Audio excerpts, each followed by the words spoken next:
Wait, I'm not done. Oh, yeah. Hello. We're posting. Okay. Gotta share it on the socials. Yeah, this is live, baby. It's a live show. Woo. That's how it works. Doing it live, baby. Hello, Juice County. Woo. Yeah, we are here once again. It's happening. Show is live and in effect. 2026. We have a fantabulous show for you tonight. We have the one and only Walter Muñeton, trustee Muñeton. Yes, sir. Yes. Camarada. Trustee Area 3. Represent. Yeah. So awesome. representing Garden Grove. That's right. All right. So we'll get into all things Garden Grove, school district, and among other things with Walter in just a second. But first, I want to do a little check-in. How was your New Year's, man? How was? And I feel like it's been a year since I've seen you. Like last year, bro. No, I said it first. Okay, I said the dad joke first. It's on the record. That's recorded. Yeah, no, it's good. Getting used to putting 2026 on stuff. Yeah, it's not fun. It's a struggle, man. I gotta remember. It's tough. Yeah, it's tough. Typos. Yeah.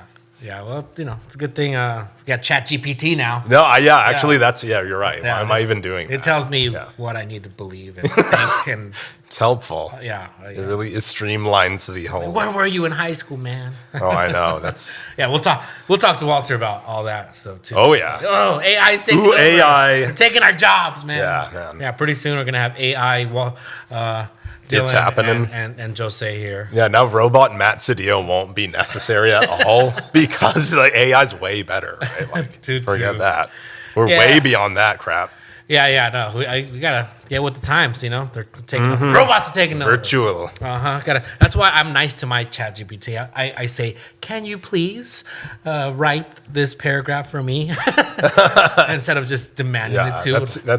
Write this shit. That's actually that you're destroying the environment. I heard with all these please and thank yous is actually destroying the environment. I know it's terrible. Yeah, I can't help it. Yeah. Yeah, I asked my device if it cared if I was rude to it, and it didn't respond. And it was kind of haunting. No, I think that when the robot apocalypse happens, they're gonna remember me because I was nice to. I was like, no, don't leave that guy alone. He always said please and thank you. Yeah, good insurance policy. Thanks, ChatGPT. You're the best. I like how you're hedging your bets there for the robot apocalypse. Gots to, man. Gots to. So much in the world besides ChatGPT. The Somalian fraud scandal continues to be at the top of the news thanks to a nonstop rage baiting around racial sensitivities and such from the GOP and all of their peoples. A little bit, because I believe this isn't even necessarily a news story. Maybe they're new developments, but this has been going on for years in a sense. And I think this has actually helped the right wing, or at least the MAGA base, as far as their narrative. There's a lot of stories have been coming out, and we'll get into another one that actually are favorable to the right wing. Right, this has actually probably stirred up a lot of hatred among working class people against a certain minority, but. Let's say they did commit $9 billion in fraud. I mean, that's they're basically the oligarchs are stealing in 10 times more of that annually from us. So it's we can't fight them, right? We can't fight the actual problem. let's fight among ourselves. I'm not condoning the fraud at all, but I'm saying within the scope of what our reality is about our financial situation, there are way bigger fish to fry. But yeah. Yeah, I mean, we want to take care of waste, fraud, and abuse, right? That was the big rallying cry for the Republicans during the election cycles and has been for some time. But meanwhile, they're pardoning people left and right. Oh, yeah. Like, billionaires that have literally scammed folks out of millions and billions of dollars in some cases through Medicare fraud and other kinds of frauds. I mean, just the list is really outrageous, the amount of pardons that they've given. So if they really cared about that, they wouldn't be pardoning people that literally, like rob and scam people out of their life savings and such. But no, let's go after, these few folks, within the Somalian and other community, because it wasn't, just Somalians that were, engaging in this kind of scams and such. I mean, but look at during COVID here in California. I mean, there was crazy amounts, like the amount of millions of dollars that were scammed out of that during that. It was a free for all. Like everybody was getting it at that time. Yeah. But I'm just like, people are probably thinking like, come on, man. Isn't it enough with the emails from Africa about the prince and stuff? Haven't you scammed enough? Really? Now this. It's too far. That was one step too far. One email too far.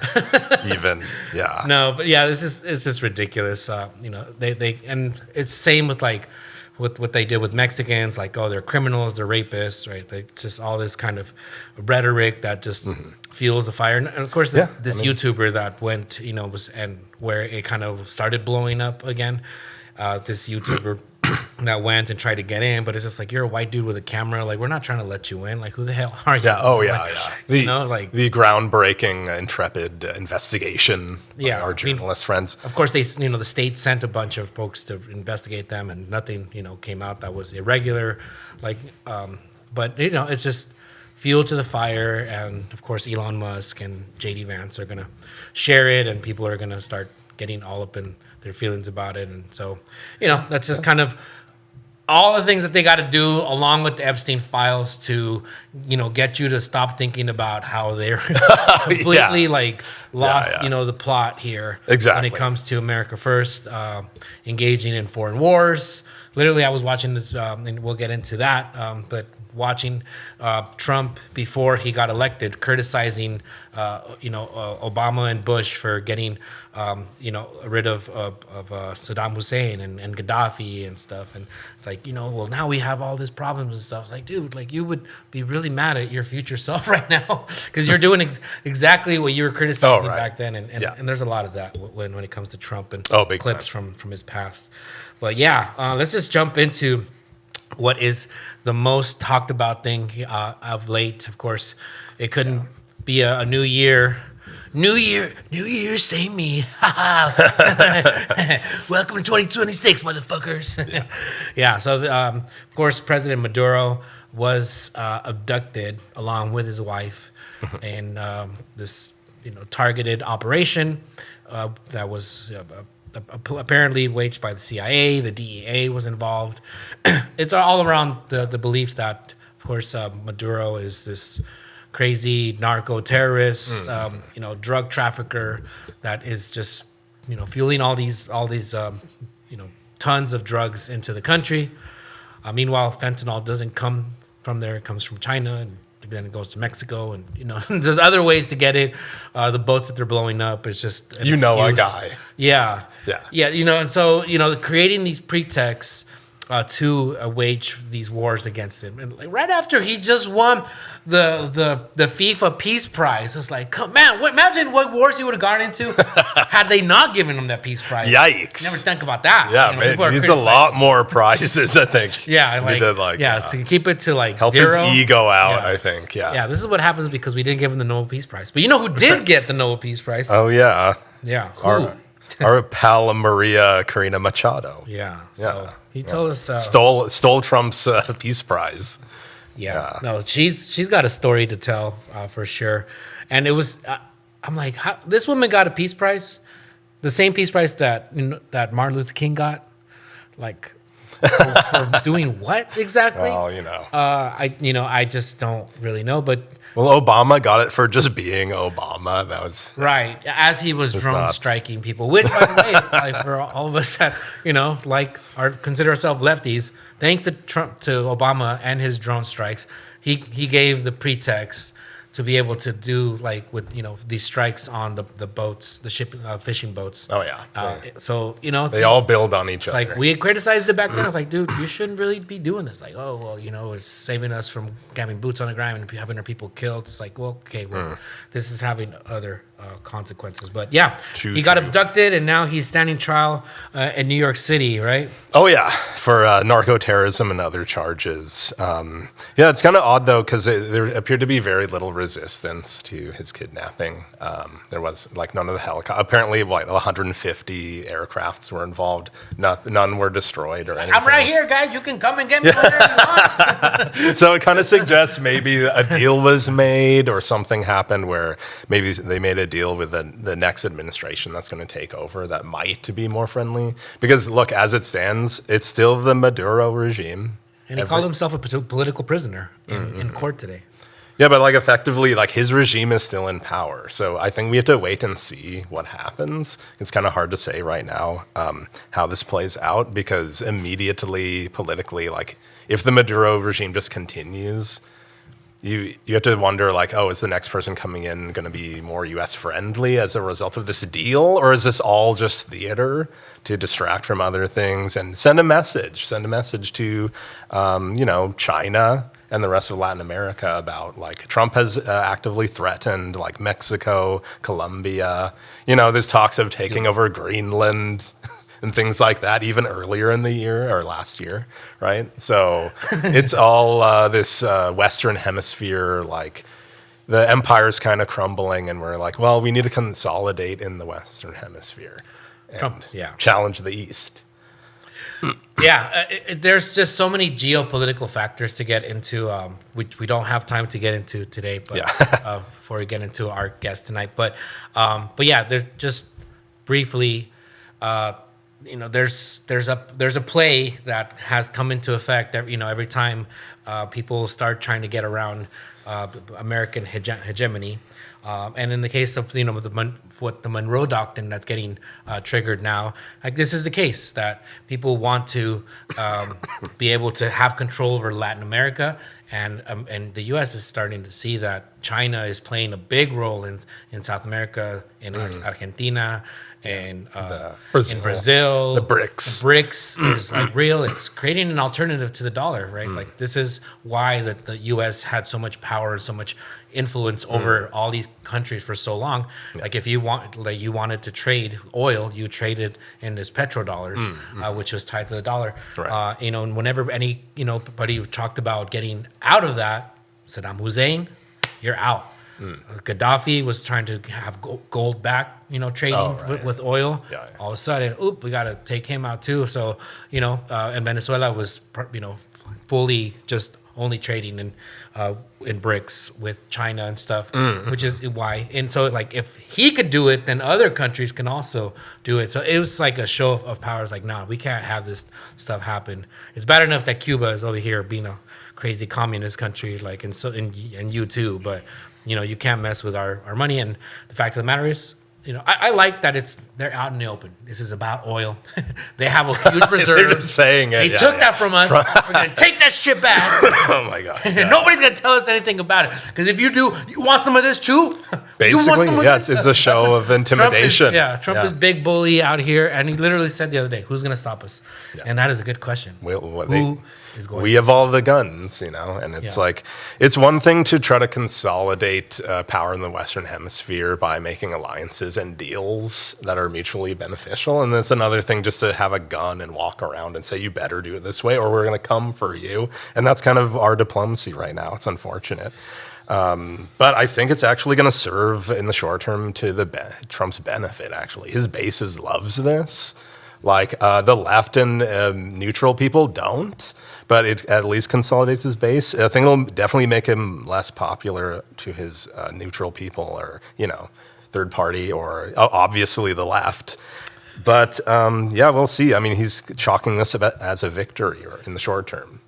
We'll see. Yeah, I mean, the base that's always going to love him no matter what he does. But, the Marjorie Taylor Greene's, Tucker Carlson's, Nick Fuentes, this growing Thomas faction Massey. within the America First movement is breaking away and saying this is not America First, and I would agree. Like you criticized other presidents for doing the same thing, and here you are doing it.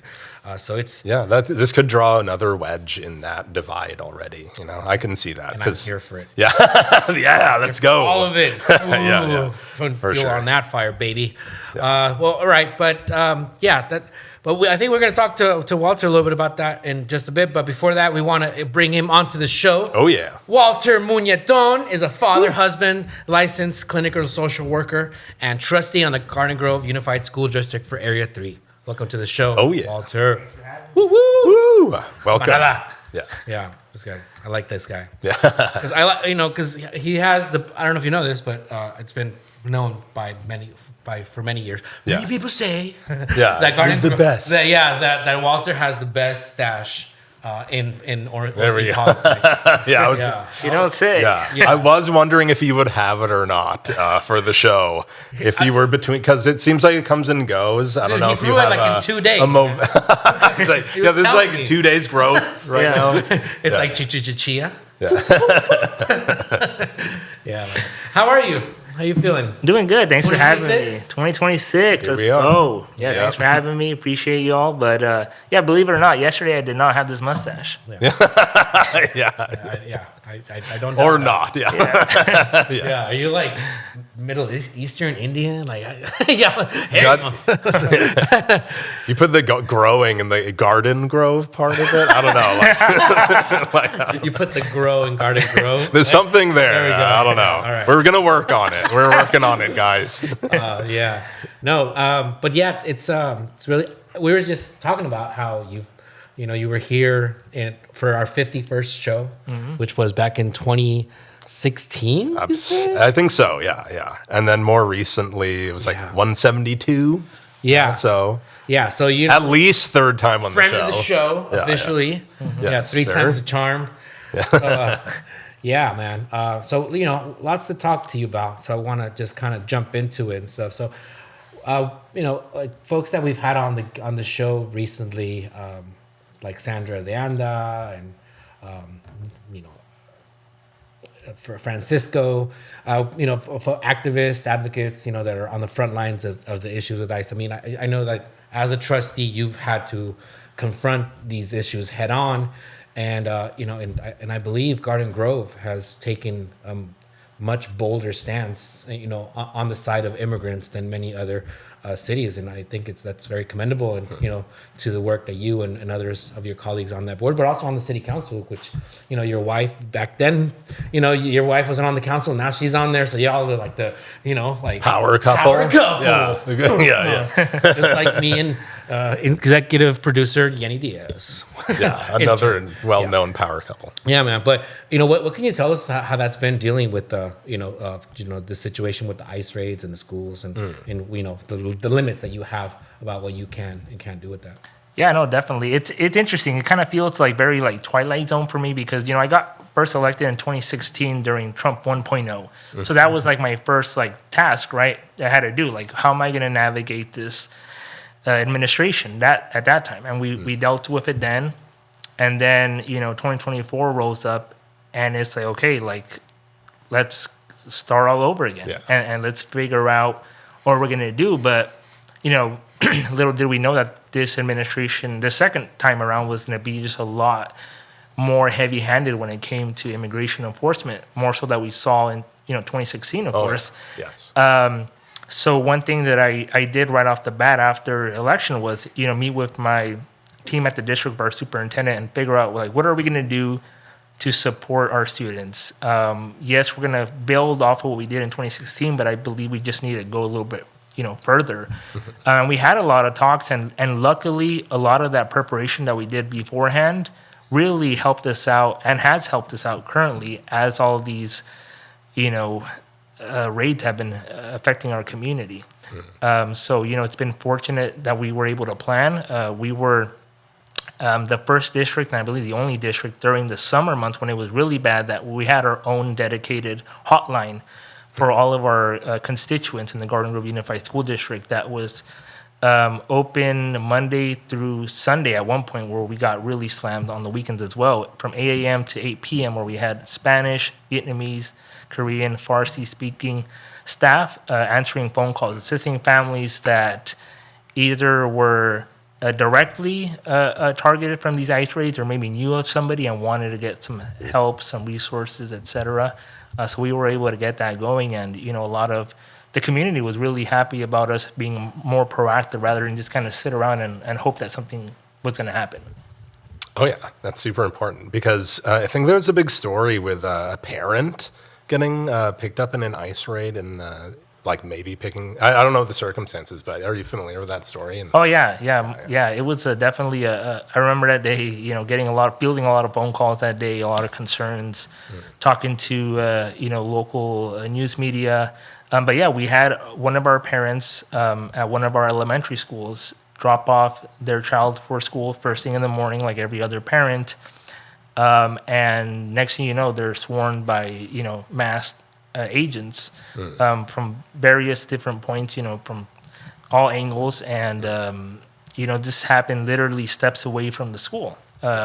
So it was very disturbing to see something happen that you would see on the news that said, we're not targeting schools, we're not targeting churches.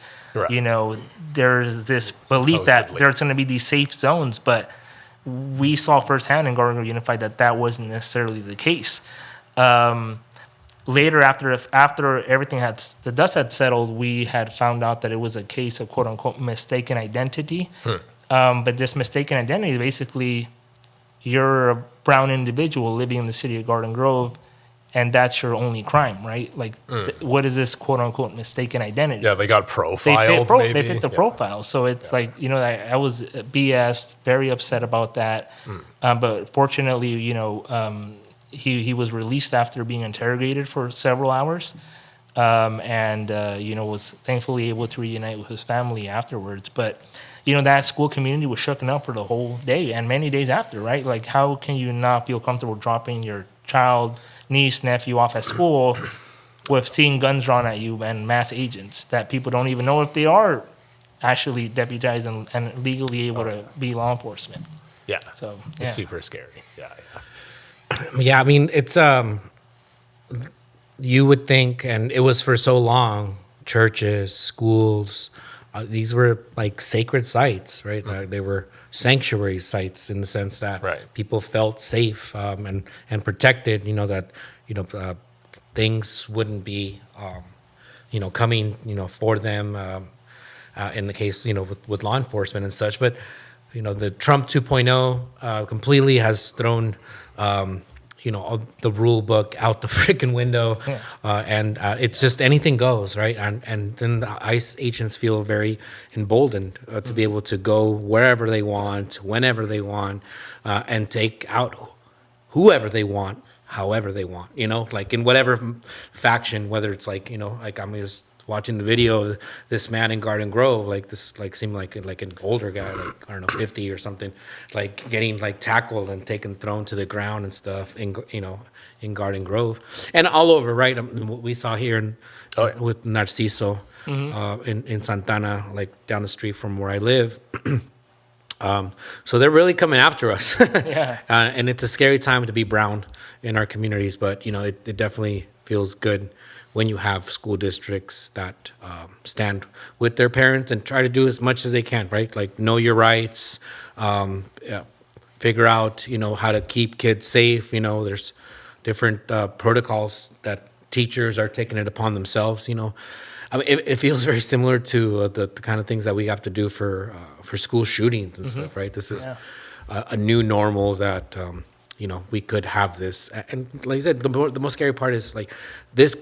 What if like a child abductor wanted to dress up like ICE, and then, get into a van and then go and take whoever they want, and just put them in a van and nobody can say nothing, right? Because you don't know if it's ICE or if it's somebody else. And we've already caught people impersonating as vigilantes. Yeah. So it's scary times to be in, but because not every school district is on the same.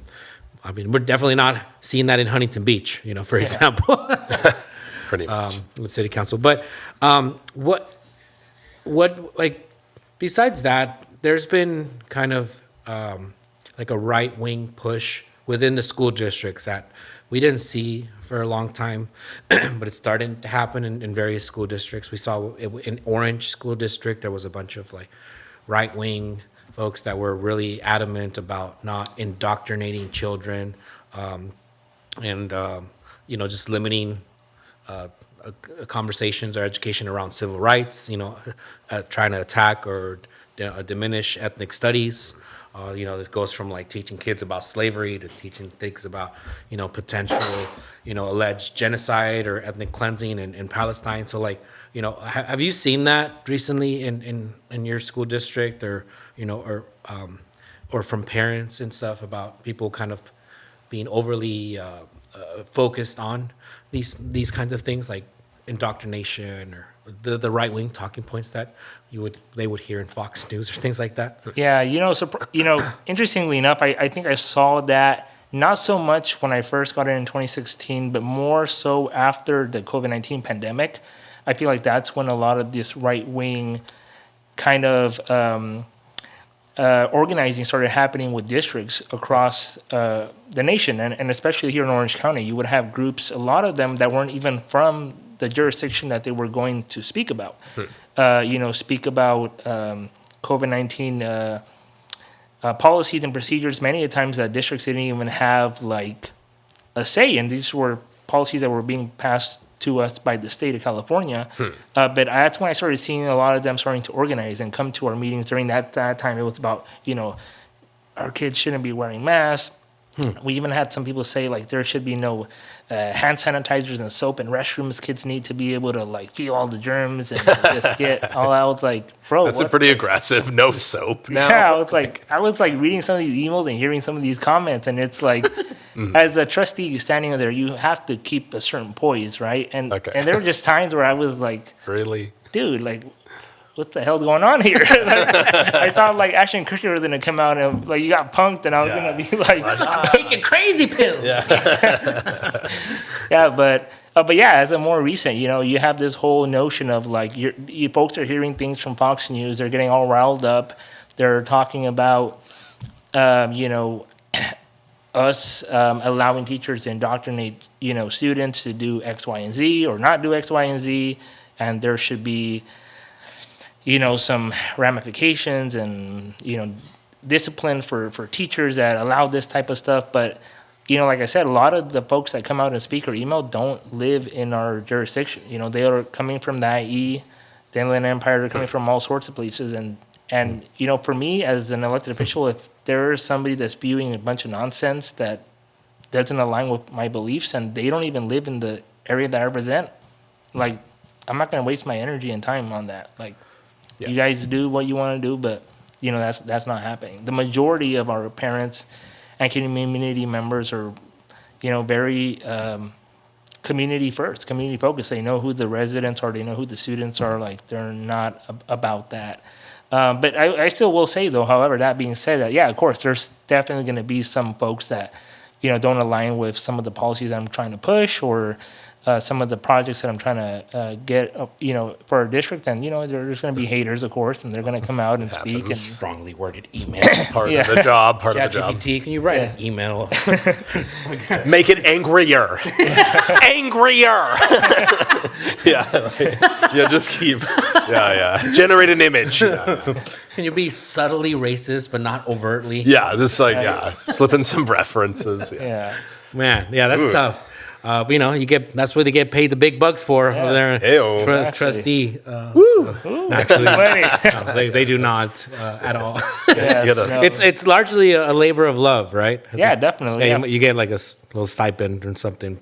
Yeah, you get a small little stipend, and every district in the county, pays differently as well. So, you know, some districts will pay $300 a month. Some will pay, you know, $600, $700 a month. And, you know, depending on how active a trustee is or an elected official is, if you're, you know, putting in work every day and you're traveling, you're doing this stuff, like, you know, that might just kind of get you kind of even or where you're at. So it's not definitely like a luxurious type of position. A lot of folks will tell me like, oh, you're probably getting paid like big bucks and you're making bank. You're got a couple pensions going. Yeah. This isn't Mexico, yo.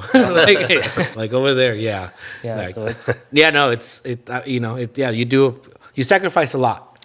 So I mean, now you're a veterano, right? Like, Yeah. oh, you're OG in this OG, game. You know, you have no. like been serving for how many years? yeah, eight years now, believe Yeah, it or not. no, you're- 2 terms. You're grandpa already. You know, sir. politically speaking. Yeah. Yeah. Yeah, no, you're an elder statesman when it comes to that. And you know, now you got 2 little ones, so holy moly, you know. But your wife is Yesenia Muñeton, Councilwoman Muñeton now. So how does it feel to be the little power. spoon in the big and her be the big spoon, politically speaking? Politically speaking. How does it feel to be to be what do you call it, to be one upped by your wife? Yeah. Does that hurt your ego? Like, Yeah, no, no, of course not. I'm super, you know, happy for her and excited. Definitely always her number one supporter. And, you know, I feel like the last couple of years, both of us have really, you know, grown really fast in our professions, in our professional life. And, you know, right before she got on the city council, she had just graduated with her teaching credential and her master's degree. So it kind of like all happened like really, really fast. But yeah, no, I definitely, you know, love the fact that she's up there and she's doing really good work. And, you know, I was able to be a first-time campaign manager, and, you know, I have a perfect record so far. You know? Come on. Come Yeah, at me. let's go. Come on. Jordan, baby, you got to retire on top. Undefeated. You're in this baby. game long enough, you're gonna lose a few. Trust me, I know. And that's cool. And we gotta get her on the show. Soon. Love to talk to her about it because I think that's rad that she's on there, and so are you. But you're in your full time. You're a licensed clinical social worker. Mm-hmm. So what does that mean? Yeah, so I'm a social worker that happens to be licensed by the state of California to be able to provide, you know, therapy. So I'm a therapist, counselor, social worker. All those terms are very just used interchangeably. Mm-hmm. But I am a school social worker by profession. So I'm a school social worker over at Long Beach Unified. And I love the work that I do. I've been a social worker now for about 6 years. And yeah, it's been great, man. So are you kind of like a counselor at can you school counsel in a me? sense? Like, you know what I mean? Like, cause I remember when I went to high school, like we had a counselor, you could stop by and say, hey, what's up? Or like, what's kind of like, how do you operate in the school? Yeah, so I'll give you all a quick 101. So most folks know the school counselor in a school, and some folks may know that there's a school psychologist as well. And then now there's this trend of having school social workers. So a school counselor in a high school setting, at least as an example, they're going to be in charge of helping students get A through G ready to be able to go to college and university, to be able to graduate on time and get all their credits in order. That's going to be their number one task. A school psychologist, they work a lot with our special education students, working with IEPs, which are individual educational plans, and testing and parent meetings, etc.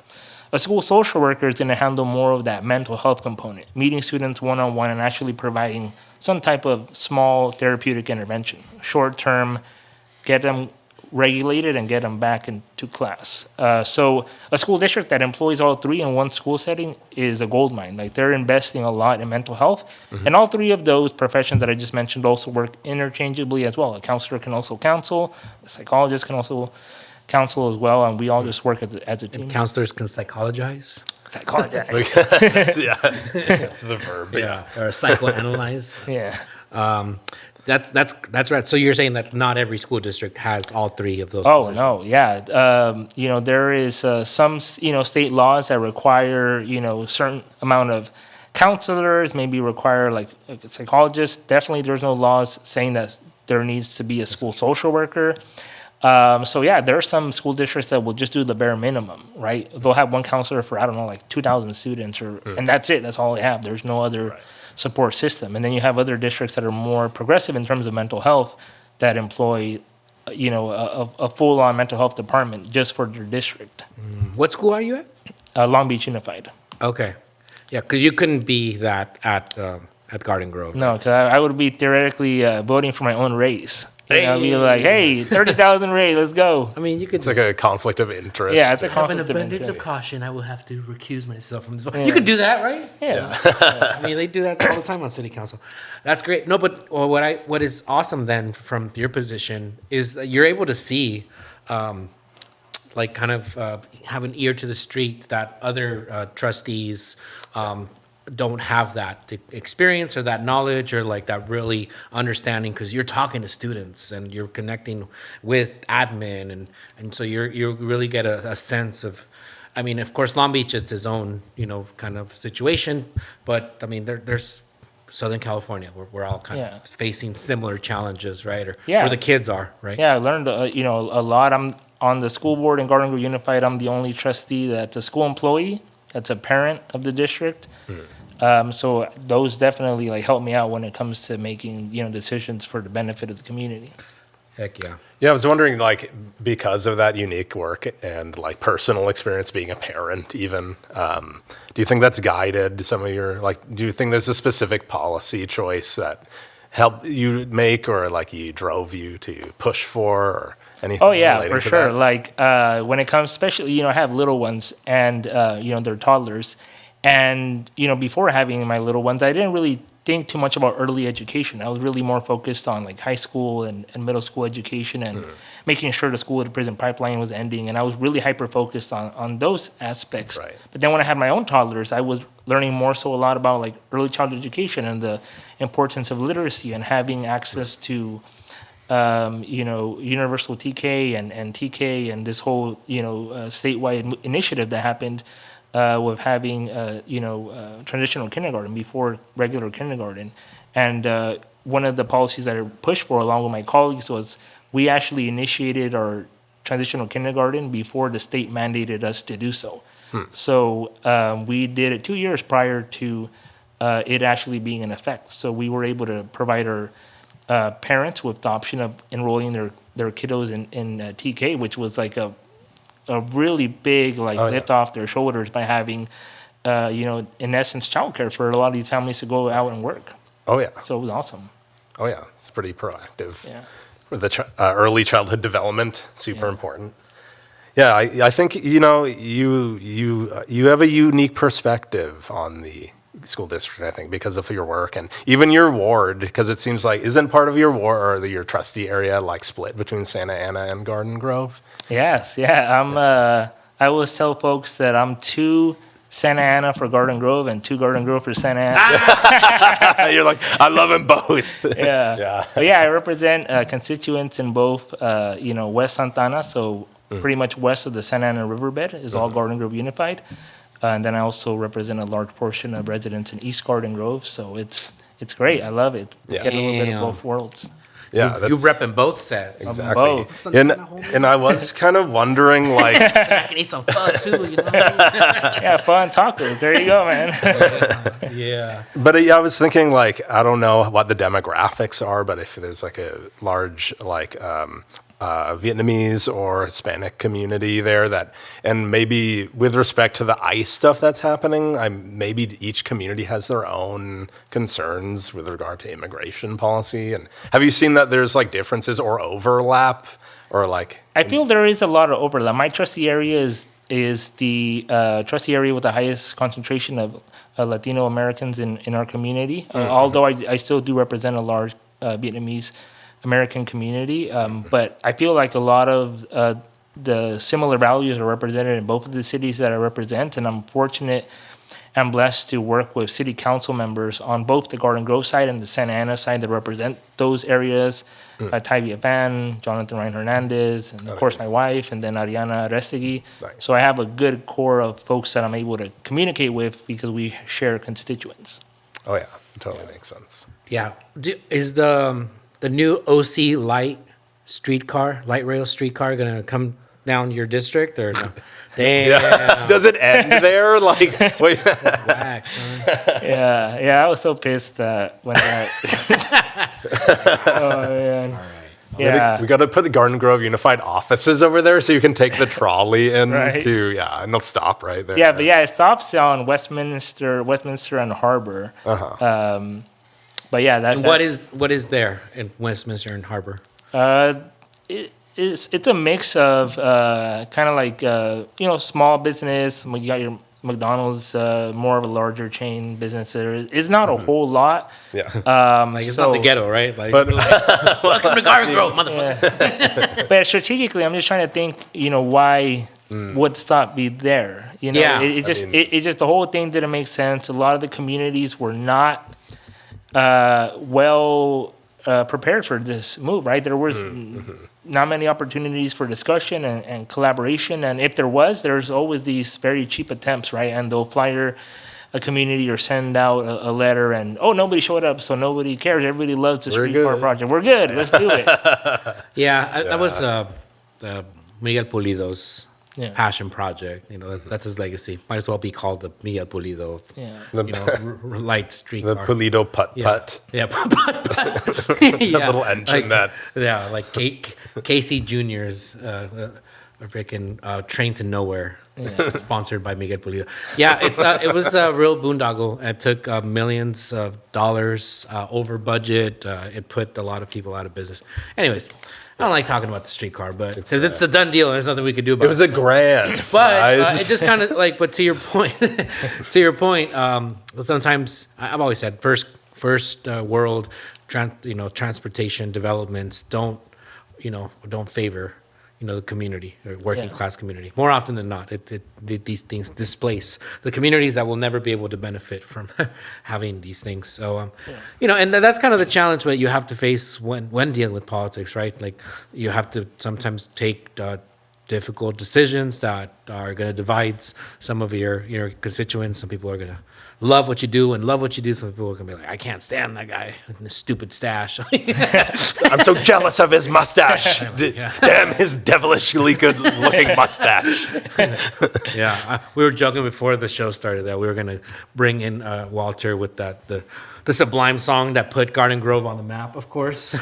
We took this trip to Garden. It was going to be I've been low-key, like I'm thinking about going, the upwards, I've been downward kind of thing. Yeah. I'm trying to maybe Get some mustache wax in there. Chat? No, I think All in the chat. I think it's coming back. There you go. You like it. I can't do it. You're like, dude, this took me 6 months to grow, man. Oh, man. Rookie. Yeah, I know. Yeah, because I got indigenous blood, dude. Like our people, my grandfather, my ancestors, they do not grow these things. Take very long time. This is my European Hernan Cortez side. That's kind of trying to make its way out of my largely indigenous self. But yeah, man, it's been a challenge of late with the school districts when it comes to enrollment. Right, there's a big problem that a lot of, and it's various factors. Right, one that can't be ignored is the fact that a lot of my generation and other folks, we're just not having kids. Woo, team no kids. Woo, yeah. Oh my God. You're like, well, he's got kids. Yeah, but, in a sense. But yeah, no, and not no kids or 1 or 2 kids, whereas before folks had 3, 4. And then of course the aspect of affordability, which is affordability is a democratic scheme to attack me, your president, the greatest in the world. They say, yeah. But the fact of the matter is, all jokes aside, it's really expensive to live in Orange County, Santana, Garden Grove. It don't matter. Your houses are costing almost $1 million, and rents are for a 1-bedroom are $2,000 and going up for living in not the greatest of places. So, have you all been facing those challenges with enrollment, and what are some of the things that y'all are doing to prevent potential cuts or closures of schools or whatnot. Yeah. I feel that every district in Orange County, or at least most, are dealing with declining enrollment. That's just a given. Every year we are losing students, and that's just a fact. It's definitely not a position we would like to be in. Fortunately for us, we do have healthy reserves. We do plan well fiscally for rainy days, and what we're trying to do to retain students is to offer dual immersion programs. So we have both Spanish and Vietnamese dual immersion programs. We're expanding. Our dual immersion program is opening up 2 schools, one in the next school year and one subsequently after that. And with the TK enrollment, has helped us, and I know has helped a lot of other districts, because now we have a brand new grade that is bringing in students. And then and then there's the other aspect of really just, I feel like back in the day, districts didn't really have to do a whole lot of like promotion, right? It wasn't really business mindset. It was just, we have a lot of students in our communities, and we're doing great. There's no concern of declining enrollment. Fast forward to today, there is. So now we have school districts that are having this really big business type model and social media, and really trying to even reach a larger audience, right? So like expanding to other cities that are not even in their own jurisdiction to try to get students. So now it's kind of like, if your district is not on it, you're another district right next to you might be like trying to get those students. So yeah, it's really competitive out there, man. Damn, it's rough out here in these district streets. It's crazy. Like, what do you get? You get like free pizza if you go to the Garden Grove Unify. What's the deal here? What can we get? It feels very East Coast, West Coast kind of thing. like Suge Knight versus P. Diddy. If you don't want a district, what district you in? Yeah. All up in giving you like whack food. I haven't seen you in this All up district. in giving you on vegetables. Come to Garden Grove. We need a rebate program or something. Yeah. That's intense. No idea, man. But, well, I want to, before the show ends, pivot a little bit into the political sphere, politics and whatnot. Since, as you said, you ran a campaign for your wife, so you got a taste of what it is to be in the trenches, to be in the front lines, of talking to voters about issues that matter to them. Of course, the voters are sometimes very uneducated on things, or or if worse, they are apathetic to the issues that might be affected, or they're just not aware about where the federal power begins and ends, and the state power begins and ends, and the county power begins and ends, How it all and works. the city council, right? Like who is in charge and is responsible, and Who should I yell at? who should I yell at is what I want to know. Yeah, like should I yell, at my local school board member about Gaza?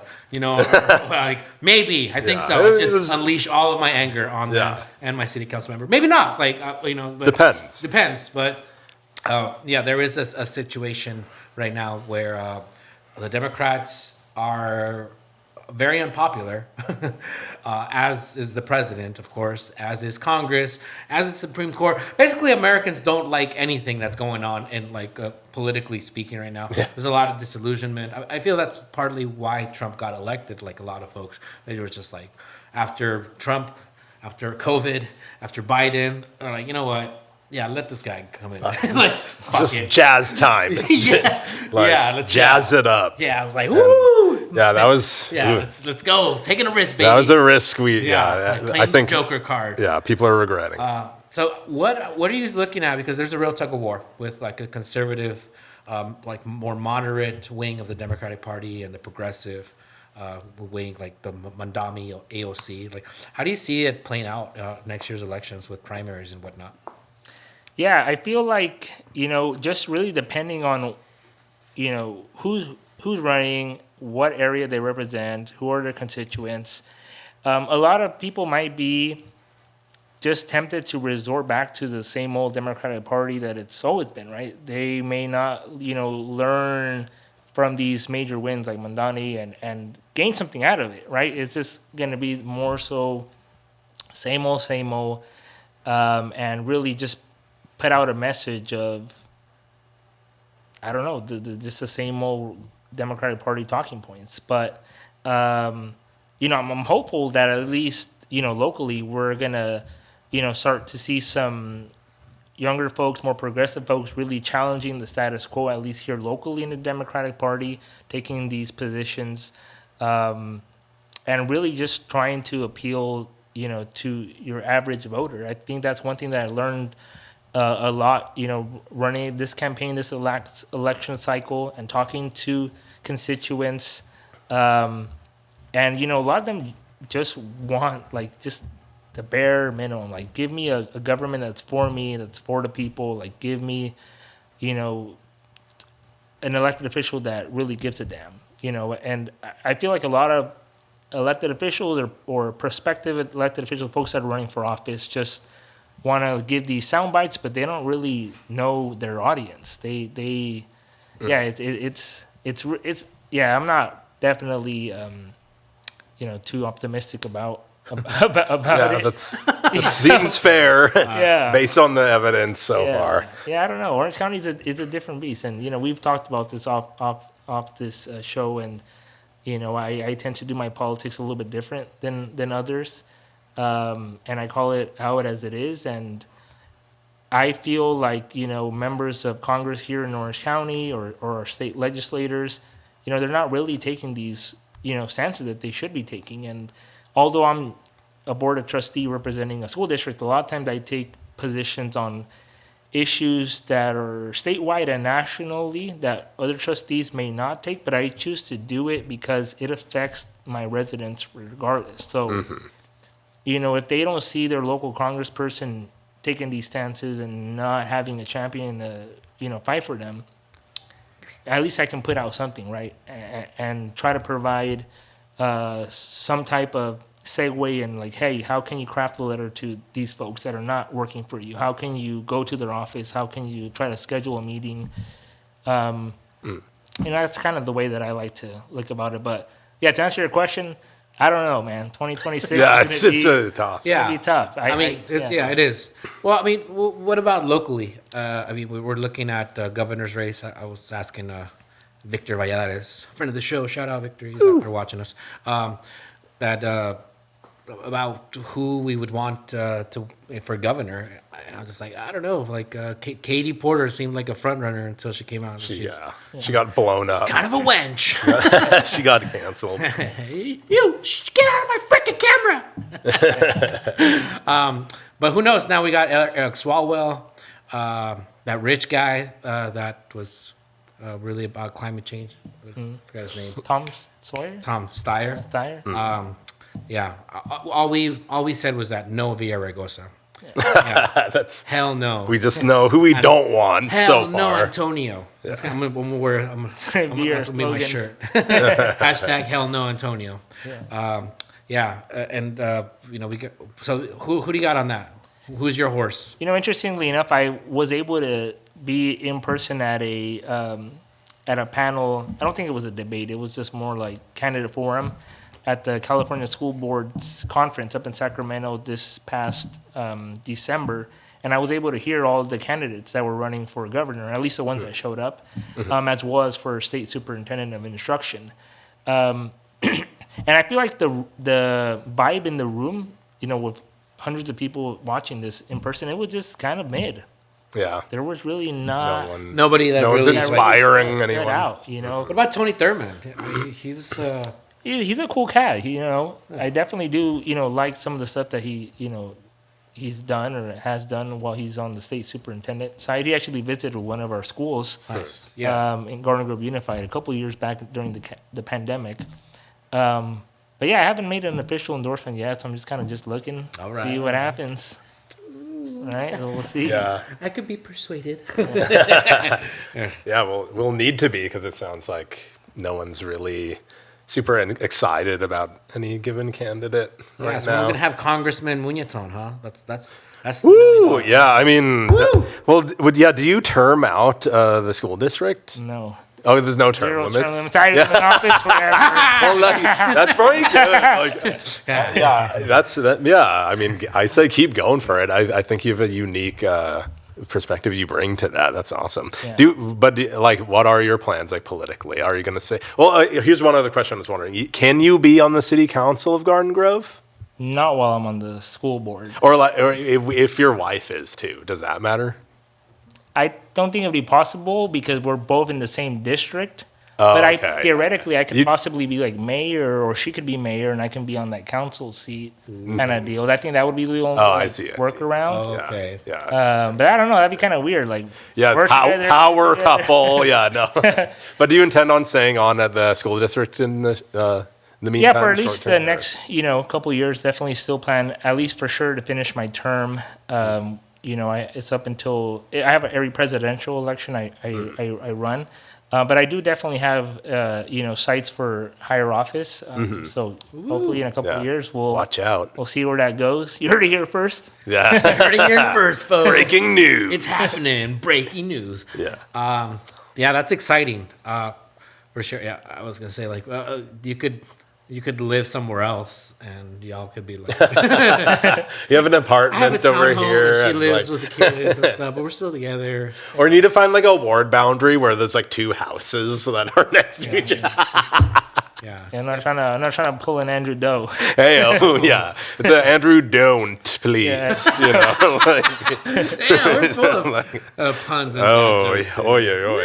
yeah. Yeah, that's interesting. Good. Yeah, I mean, Andrew, man, Garden Grove, y'all, you can't take a break right now. Andrew Doe has really sullied your reputation, right? Like he's a You guys don't claim him anymore? Or, No, we don't. Yeah, we he's don't not claim a- Andrew Doe. he doesn't even go here. He's not even from here, though. Yeah, but Garden Grove has historically has had a track record of electing really crappy elected officials.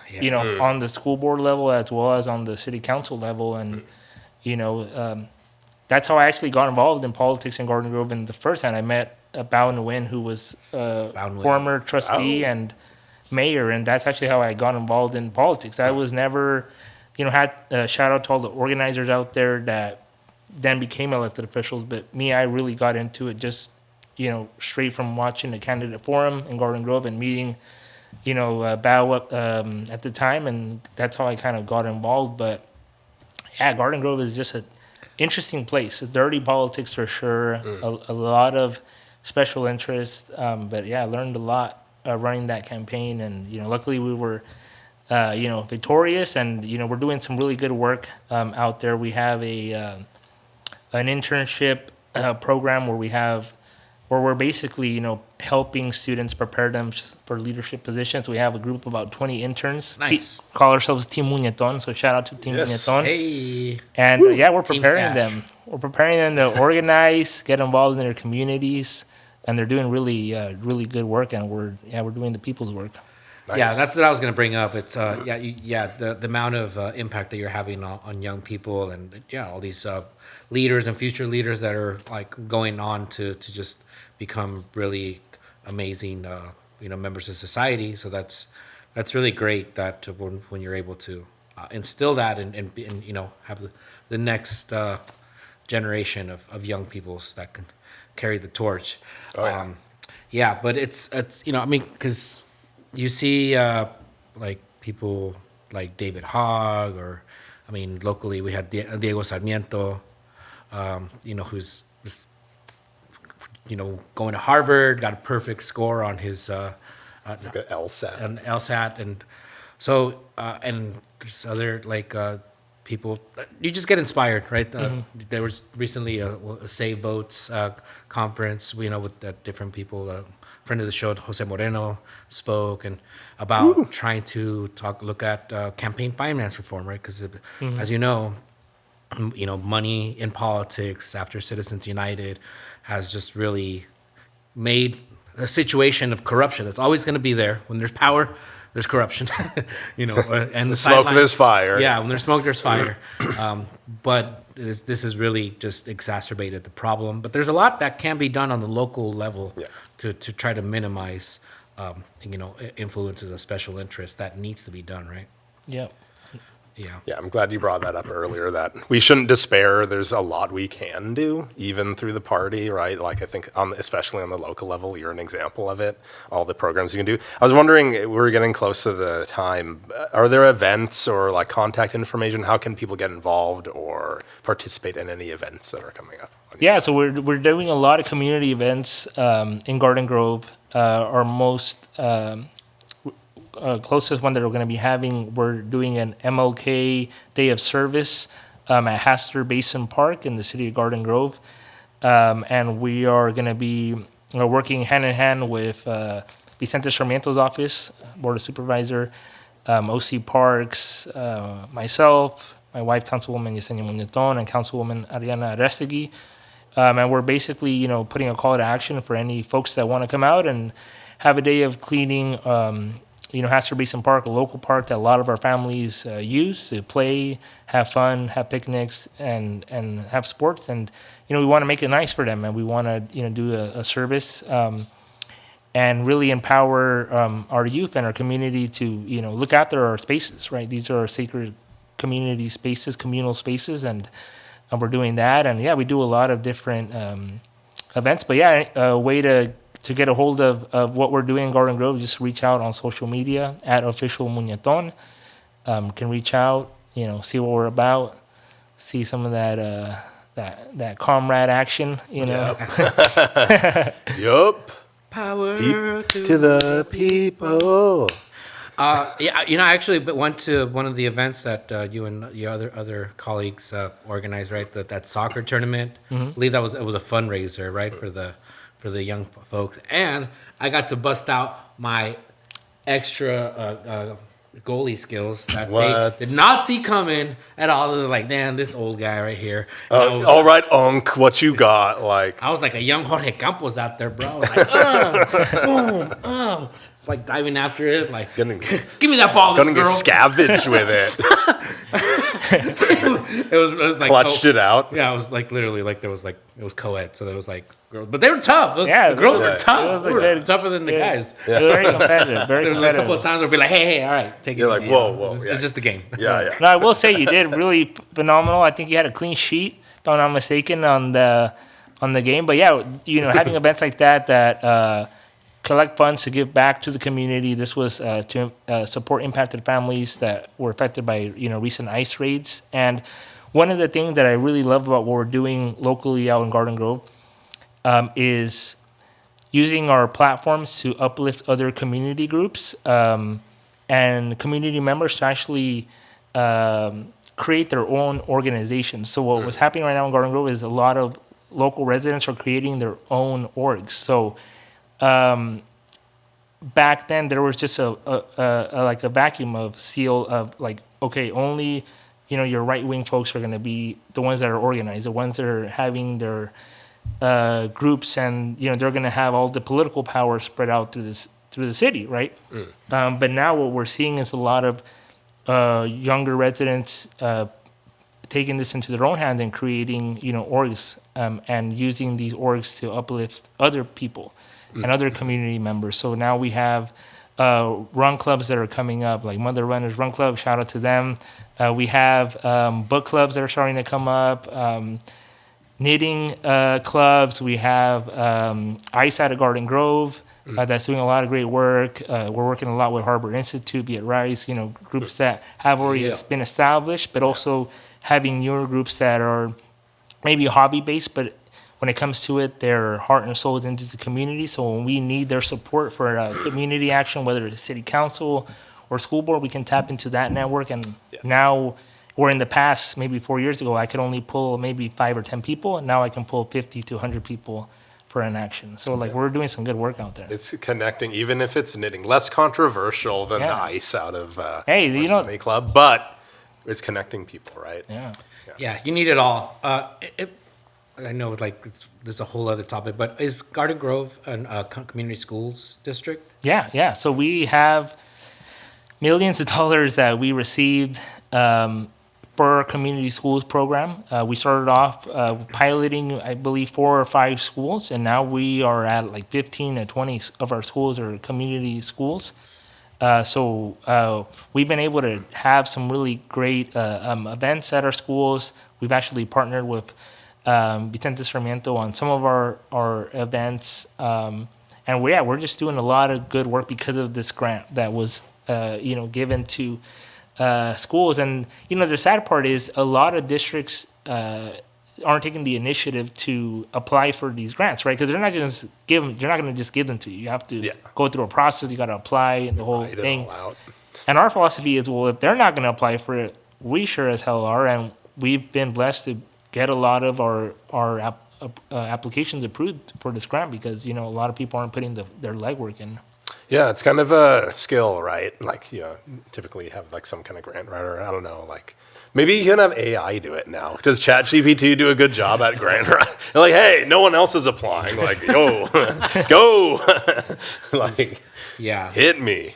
No, I mean, I've seen in Anaheim, we know the work that folk like Oko and other folks have been doing in Santana, Faces. Just how important community schools can be, and applying and getting these funds going to get that partnership between young people, parents, and school admin, teachers, and just making it a real beneficial culture that just wraps around services and resources, to really, look at education in a different way, not just like memorize this and take this test, fool, and get out of here. It's like, what's going on at home? Why are your parents struggling? Do they need mental health services? Do they need food, assistance? Do they need, health?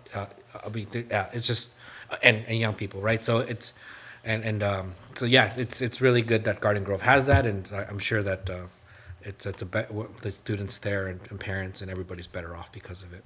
Yeah. Man, Big time. We didn't even get to talk about Venezuela, bro. What? We're gonna have to bring you back on, and we're gonna have a whole conversation. We'll have, 2-hour report. Yeah. Free Comrade Maduro. Yeah. Yeah. We're gonna have to like have a talk about it. But no, it's there's just so much that we got through, and it's always good talking to you. Oh yeah. Thanks for agreeing to be back on the show. Holding it down. Holding it down. We wish you the best of luck, and you and the wife in the new year, and hopefully the future brings Congressman Muñeton. Woo! Or something. Watch out. Or something. Yeah. Yeah. Watch out. Yeah. Watch out. Watch out. Watch out, you Sandy Muñeton. Muñeton. Yeah, he's gonna get primaried. No. We're looking forward to to your future, and thank you for your service. Yeah, thanks for having me. Y'all appreciate it. Oh yeah. Third time the charm. Let's do Woo! it. Let's go. Number 4 next week. Maybe. Wait, we'll see. Yeah. 4. Woo! Oh man, today was another good show, I'd say. Tis delicious. Yeah. Perhaps. Fantabulous. Yes. Among other descriptors. Happeninskis. Yeah. So thank you everybody for tuned in for the first time. We are It's Happening. Dylan, Jose, Gloria. And we do this randomly. Every once in a while. At least once this year. Yeah. We got one in for the year. That's good. We got 2 within a month. Then check it off. We are like rocking and rolling. God willing, inshallah, we will be doing these more often and bringing more people that are on the front lines of the issues that you care about here in Orange County. I'd like to think and say that it is a fact that we are the longest running show, podcast, radio program, whatever you want to call us, talking about local Orange County politics. Longest running here in OC. So that is us. What? Yeah. Even though there's a hiatus, but it doesn't count. Yeah. I mean, we took a sabbatical, right? Yeah. But that's as long as we do one a year, that's what matters. It resets the record thing. Yeah. No doubt. Yeah. But yeah, no, we'll be back in no time with some more. So please follow us, share this, and let folks know about the great work that Walter is doing, and check out other past shows because we've had some great conversations here with some amazing folks here from Orange County. So I want to thank Edgar Silva, audio video engineer, mastermind, makes us look good. Oh, yeah. We don't look this good. Yeah, It's a filter. it's a filter. That's how. Yeah, and then for whatever reason, it makes Dylan's hair gray. So Yeah, we're working on it. It's a bug. tweaking. Yeah. Working it. Yeah. Otherwise, yeah. Dude, like we're the same age, man. How did this happen? Yeah, I just love it though. yeah. I- Whitey, just call me Whitey. I'm so jealous. So yeah, Iron Lion Media holding it down here in this here Iron Lion. Tu Casa, Mi Casa, Tu Casa. It's happening studio here in downtown Santana, Grand Central Arts Center. The basement. The basement, the dungeon. the bunker, Yeah, yeah. planet Earth. Oh wait, we went down. You know, you get it. That's where we are, guys. Yeah. So, okay, that's it. So, from Dylan Thompson and Jose Gloria and all of us here at It's Happening family, we are signing off. It's happening. Woo! Is there music? What? I've got the juice, and that sugar like heart. Oh yeah, all the love that I've got. It's hard to keep my soul on the ground. You're a fool, don't fuck around. My heart's